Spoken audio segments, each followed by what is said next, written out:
బ్రహ్మగారు ఆకాశంలో ప్రయాణిస్తూ ఉండగా దారిలో జారిపడుచున్న అద్భుతమైన మొగలి పువ్వును చూస్తాడు. బ్రహ్మ విష్ణువుల అజ్ఞానాన్ని తెలుసుకున్న పరమేశ్వరుడు నవ్వగా ఆ కంపనం వల్ల శిరస్సు నుండి జారిన పువ్వు అది. అలా జారిపడుతున్న మొగలి పువ్వును చూసి బ్రహ్మదేవుడు ఆ పుష్పంతో ఇలా అంటాడు, ఓ పుష్పమా, నువ్వు ఎక్కడి నుండి జారిపడుతున్నావు, నేను ధరించినది ఎవరు అని అడుగుతాడు. అప్పుడు ఆ పుష్పం, ఈ స్తంభం యొక్క అగ్రభాగం నాకు తెలియదు, కానీ ఆ స్తంభం యొక్క మధ్య భాగం నుండి నేను జారాను. దీని అగ్రాన్ని చూడాలనే ఆశ వదులుకోమని చెప్తుంది. సరే, నాకు ఒక ఉపకారం చేయమని ప్రాధేయపడతాడు.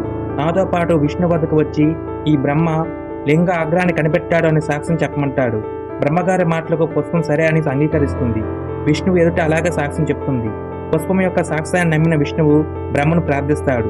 దుర్బుద్ధితో అసత్యమాడిన బ్రహ్మను శిక్షించటకు ఈశ్వరుడు అగ్నిలింగం నుండి సాకారంగా ప్రత్యక్షమవుతాడు. అది చూసిన విష్ణువు, స్వామి, ఆది అంత్యములు లేని విరాట్ పురుషుడు నువ్వు, అజ్ఞానంతో మేము చేసిన తప్పును క్షమించమని ప్రార్థిస్తాడు.